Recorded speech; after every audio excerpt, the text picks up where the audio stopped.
Welcome back. Today I'm going to review two books that teach how to play chess, and more generally, just promote the idea that you can learn chess from books. Now, most of us have someone in our lives that wants to learn how to play chess, and usually we teach them ourselves. Just get out a board and show them the moves, tell them the rules, but that can take a long time, it requires some patience, and it requires both of you being in the same place at the same time. But recently, my wife was in the public library and came across two books that both teach how to play chess, and I'm just going to look at them both here at the same time in the same video. The first one is just called Chess, and the subtitle is We Have All the Best Moves. This is put out by Basher Games, and it says it's written by Tom Jackson. I looked at the copyright page. It was first put out last year, 2022, and this is an updated edition for 2023. And even though this one doesn't say that it's written for children, it kind of looks like it is. It has fairly large print, fairly simple language, and a lot of cute pictures. All the pieces shown in this book are drawn as if they're toys or cute little anime characters or something like that. But it does very simply explain the basics of chess, how to set up the board. There's a page for each piece telling how it moves. Then there's also a chapter on actually playing the game. There's a section on the opening, the castling, what a gambit is, the middle game, talks about check and checkmate. There's a section on sacrifice and forks, pins, and even Zugzwang, which was kind of surprising to me. That's something I didn't even find in more advanced books. And at the very end, there's a section on the World Championship and a few Grandmasters who it mentions by name and talks about how they became so good at chess. For me, the major upsides to this book is that it's simple. Probably a child who hasn't been reading very long, I would say maybe 6 or 7 years old, could probably get a lot out of this book, especially if an adult or older sibling were reading through it with them and helping them out. But there's enough in here that even an older reader could get something out of it. Another upside is that it's kind of small. It's easy to hold. It's small enough for a child's hands.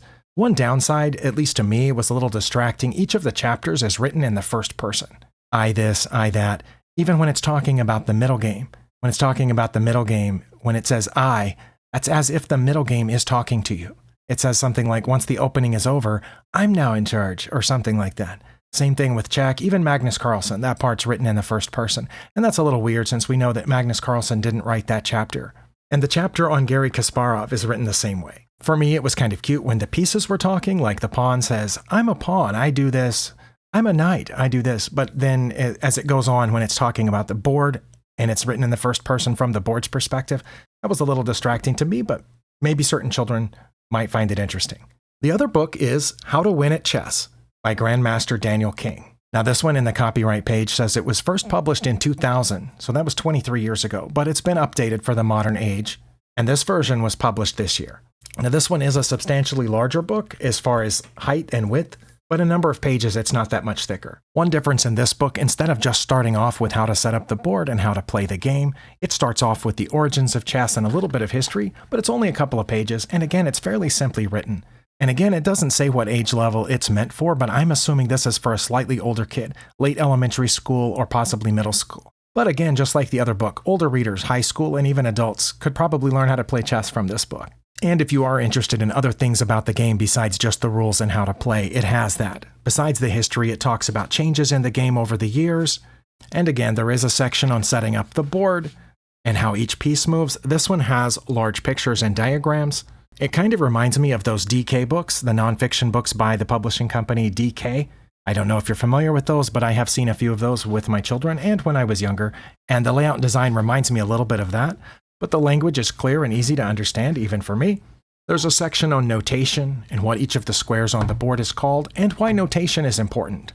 Just like the other book, it talks about check and checkmate, how to calculate material with the same old point count system that we've all learned, where a pawn is 1 point, knights and bishops are 3 points, and so on. There's a whole set of pages for special moves like en passant and castling. There are pages on the opening, and again about tactics like forks, pins, skewers, discovered checks, and then things like back rank mate, sacrifice, and all the different ways you can get a draw, such as agreement, repetition, insufficient mating material, the 50 move rule, and so on. There are some suggestions for training exercises, and there are some so-called test positions, which I think are just puzzles.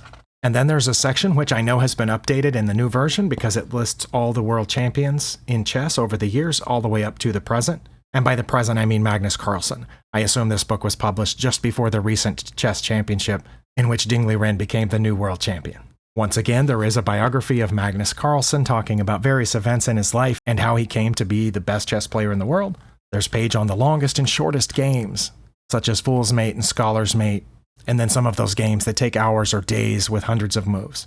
There's an updated section on women's chess and how that's come along over the years, including mentions of players like the Polgar sisters and current women's world chess champion Hu Yifan.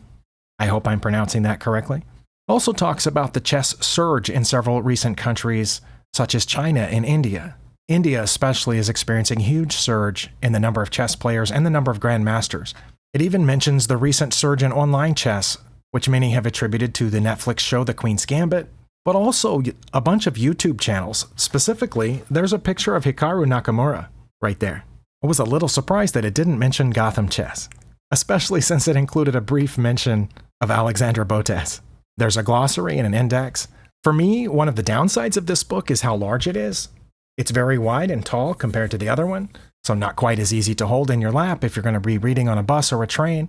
But if you're just opening a book on a table at home or reading on the sofa, it would be perfect for that. Again, the language is a little bit more advanced than the first one. I probably recommend it for a late elementary school or middle school reader, or again, with the help of an older sibling or an adult. So even though there are plenty of places to learn how to play chess online, that's not always available or convenient to everyone, especially a child. Many parents, like me, limit children's access to the internet throughout the day, but I'm happy to pick up a couple of books from the library if they want to learn how to play chess. So anyway, if it is something that you haven't considered and there is someone in your life who's learning how to play chess or wants to learn how to play chess, don't forget about your local library. They probably have a book on how to play chess. I don't know how much these books cost if you found them in a bookstore, but because they are both relatively new, they're probably available in your local bookstore and certainly available on many online retailers. Thank you for spending your time here. Hopefully you're getting better at chess just as I'm trying to do, and I'll see you next time.